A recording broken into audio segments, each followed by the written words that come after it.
Round ہے, اسے آپ چیری بھی کہہ سکتے ہیں, لیکن یہ راؤنڈ سیگمنٹ میں ہے, اور اس کو بھی ہم جو ہے نا وہ ڈرائی اسٹیج پہ ہی جو ہے وہ ریڈ اسٹیج پہ ہارویسٹ کرتے ہیں, اور پھر ڈرائی ہونے کے بعد ہی آگے یہ مارکیٹ میں جاتی ہے.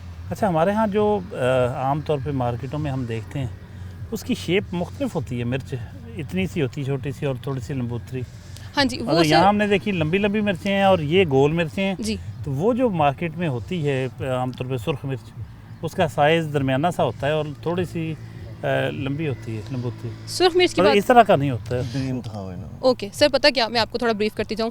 آپ نے بھی دیکھی ہیں 2 ویرائٹیز, ہمارے پاس یہاں مور دین 200 سیمپلز ہیں, اور اس میں ہر طرح کی مرچیں پڑی ہیں. 200 قسمیں, 200 ویرائٹیز ہمارے پاس اس ٹائم سیمپلز لگے ہوئے ہیں ہمارے پاس, جو ٹرائل میں ہیں, ان ٹرائلنگ پروسیس ہیں مرچوں کی 200. جی جی بالکل ایسے ہی ہے.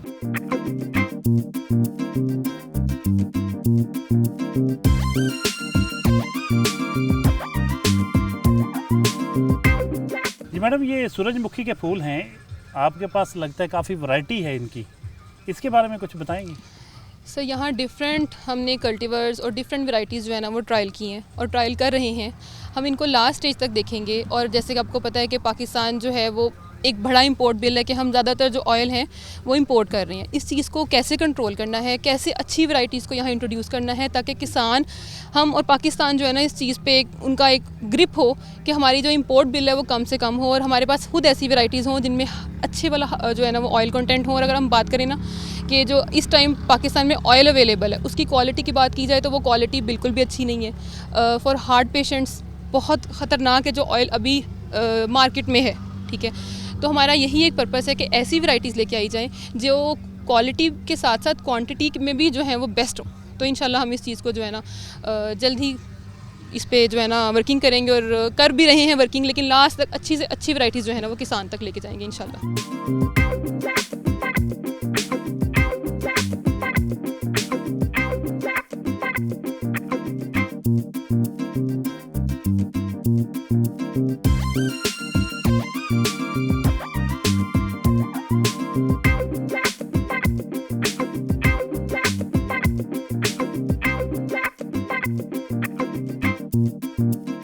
میاں صاحب, یہ فرمائیے کہ سیڈز جو بیج ہیں ان کا ہماری معیشت میں, ہماری زراعت میں کتنے % حصہ ہوگا؟ کیا رول ہے ان کا, بنیادی رول, اس کو عام ویورز کو آپ سمجھانا چاہیں تو ہماری ایگریکلچر کا کتنے % اس پہ بیس کرتا ہوگا؟ سبزیاں, پھل, فصلیں. ایگریکلچر 100% بیس کرتی ہے سیڈز کے اوپر. میں نے پہلے بھی آپ کو بتایا, سیڈز ہے تو ایگریکلچر ہے. اگر سیڈز نہیں ہے تو آپ کیا لگائیں گے؟ اگر کوئی سیڈ نہیں ہے تو آپ کی زمینیں تو خالی پڑی ہے نا. سیڈ ڈالیں گے تو کچھ نہ کچھ نکلے گا. ہماری ساری معیشت جو ہے نا یہ سیڈ پہ ایگریکلچر پہ چل رہی ہے. 30-35% جو ہے نا ایگریکلچر پہ ہے. ایگریکلچر کے ساتھ ہی ہمارا ملک اس لیے ایگریکلچر ملک کہلاتا ہے. تو سارا دار و مدار اس کا سیڈ پہ ہوتا ہے. اچھا سیڈ ڈالیں گے تو اچھی پیداوار آئے گی. اچھی پیداوار کے لیے ابھی زمانہ آ گیا ہائیبرڈ کا, تو ہم دنیا سے ہائیبرڈ ڈھونڈ کے لے کے آتے ہیں تاکہ ہمارے کسانوں کو اچھی پیداوار مل سکے.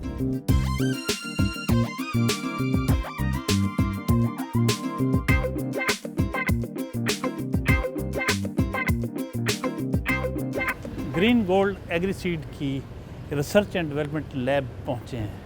آئیے آپ کو یہ لیبارٹری دکھاتے ہیں جہاں اتنی بڑی کمپنی کی اس کے لیے ریسرچ ہوتی ہے.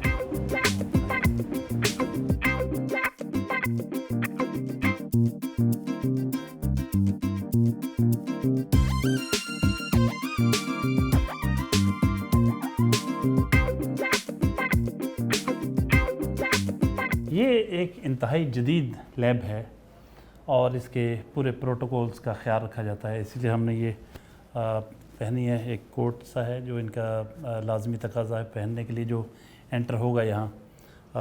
جانتے ہیں کہ یہ لیبارٹری کیسے اس کا فنکشن کیسے ہوتا ہے, کہیے گا جی. جی سر بیسیکلی یہ سیڈ ٹیسٹنگ لیبارٹری ہے جو کہ جدید ایکوپمنٹ کے ساتھ ان کے مکمل, اس میں جتنے بھی ہمارے پاس جتنی کوالٹی کے ہیں یا پھر جتنے جدید اکوپمنٹس یہاں پہ رکھیں گے وہ انٹرنیشنل اسٹینڈرڈ کو میٹ کرتے ہیں. اور الحمدللہ ہماری لیبارٹری جو ہے وہ پاکستان میں اس لیول کی لیبارٹری کسی بھی ملٹی نیشنل کمپنی کے پاس نہیں ہے.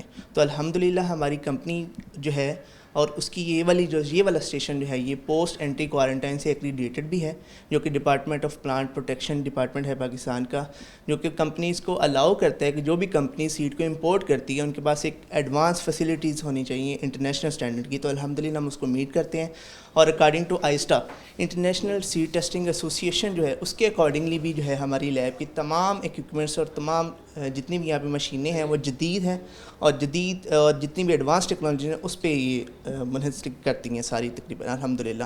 یعنی کہ سیڈ کی اگر آپ اس کی دیکھا جائے کہ اس کا موئسچر لیول سے لے کے سیڈ کی پروسیسنگ تک جتنی بھی ایڈوانس جدید ٹیکنالوجیز ہیں وہ ہمارے پاس اس لیب کے اندر ہے الحمدللہ. اس کے ساتھ ساتھ ہماری لیب کے اندر آپ پیتھولوجیکل ایریا دیکھ سکتے ہیں, ہمارے پاس گروتھ روم ہے جو کہ اسپیسیفکلی جس طرح میں نے آپ کو بتایا کہ پوسٹ اینٹری کوارنٹائن سے یہ رجسٹرڈ ہے. اس میں سر اس کا بیسیکلی مقصد یہ ہے کہ ہمارے پاکستان کے اندر جو بھی ہم باہر سے جتنی بھی لاٹس جن کو ہم منگواتے ہیں سیڈ لاٹس ہیں ان کا ہم نے فرسٹ کوارنٹائن چیک کرنا ہوتا ہے ان کے اندر باہر سے کوئی سیڈ امپورٹ کر رہے ہیں اس پہ کوئی ڈیزیز یا کوئی انسیکٹ یا کوئی نیو پیتھوجن ہمارے پاکستان پہ ہمارے پورا ارض پہ تو نہیں آ رہا, ہمارے پاکستان کی زمین پہ تو نہیں آ رہا. اس جدید لیب کو جو سپروائز کرتی ہیں وہ میڈم بھی موجود ہیں, ان سے کچھ ویوز ان کے بھی لیتے ہیں. میڈم کچھ بتائیے گا, اس لیب کو آپ سپروائزر ہیں اس کی, جی کیا خاص اس میں خاص بات کیا ہے جو آپ کو لگے کہ ہمارے ہاں جو روایتی طور پہ کام کرنے والے بہت سارے جیسے لیبارٹریز کہہ لیں ان سے مختلف کیسے ہے؟ اس میں اگر میں ایڈ کرنا چاہوں تو وہ یہ ہے کہ جیسے ہی ایک سیڈ ہمارے پاس ہمیں یہاں پہ سیڈ ٹیسٹنگ لیب کے پاس آتا ہے تو وہ سٹارٹ ہو جاتا ہے کہ اس میں فزیکل پیورٹی کوئی امپیورٹیز تو نہیں ہے, تو اس کے بعد وہ اس کے جو موئسچر کتنا ہے اس کے اندر, اس کے علاوہ جو بھی ہماری فارم پر ایکٹیویٹیز ہوتی ہیں کہ وہاں پہ اگر کوئی ہمیں ڈیزیز وغیرہ آ رہی ہے, کوئی پرابلم فیس ہو رہی ہے تو وہ ہمارے جو لیب انچارج ہیں ان کے ساتھ پراپر انٹریکٹ کرتے ہیں R&D آفیسرس کے ساتھ کہ ہاں بھئی اس جو ڈیزیز ہے اس کو ہم نے کس طرح سے ٹیکل کرنا ہے. اس کے علاوہ اگر کوئی ایسی ڈیزیز ہو گئی جو کہ ویزیبلی ہمیں پتہ نہیں چل رہا کہ وہ کون سے اس کے کیا سمٹمس ہیں تو اس کو بھی ہم اپنے پیتھولوجی لیب میں کلچر کرتے ہیں باقاعدہ سے. اس کے علاوہ پھر ہم ان کو پھر بتاتے ہیں کہ ہاں یہ فلانی ڈیزیز ہے اور تو اس کو ہم اس طرح سے ٹیکل کریں گے. آخر میں میاں گلزار احمد صاحب سے جانتے ہیں کہ وہ اس ساری لیب کے بارے میں کیا کہتے ہیں, اوور آل اپنے پورے بزنس کو آج جو کچھ بھی ایکٹیویٹی ہماری رہی اس کے حوالے سے کیا کہتے ہیں اختصار کے ساتھ. میاں صاحب کیا کہیں گے؟ لیبارٹری جو ہے جی یہ مین جز ہے. اگر آپ کے پاس آپ کی لیبارٹری نہیں ہے, آپ کو کوئی پتہ نہیں ہے آپ جو سیڈ فروخت کر رہے ہیں اس میں کون سی بیماری آ رہی ہے, اس کے لیے سب سے پہلے جو بھی سیڈ آتا ہے اس یہاں کے لیبارٹری میں ٹیسٹ ہوتا ہے کہ اس میں کوئی ڈیزیز کوئی ہم کوئی غیر دوسرے ملک سے جو بھی منگائیں سیڈ منگائیں کے ساتھ اس کے ساتھ کوئی بیماریاں منگا رہے ہیں, اس کے لیے یہ اہم ہے. اور الحمدللہ ہماری لیبارٹری جیسی پاکستان میں کوئی لیبارٹری نہیں ہے, ہم سب سے پہلے اپنا سیڈ ٹیسٹ کر کے اس کے بعد آگے چلتا ہے. بہت شکریہ میاں صاحب, تھینک یو ویری مچ. ناظرین یہ تھے میاں گلزار احمد. آج ان کی آپ نے ایکٹیویٹی دیکھی صبح سے شام تک, ان کے خیالات سنیں, ان کے کولیگز کی, ان کے ٹیم ممبرز کے تاثرات سنیں, بہت کچھ آپ نے دیکھا. یقیناً کافی کچھ آپ کو بہت اچھا لگا ہوگا. اگلے ہفتے نئے مہمان کے ساتھ حاضر خدمت ہوں گے, تب تک کے لیے اجازت, اللہ حافظ.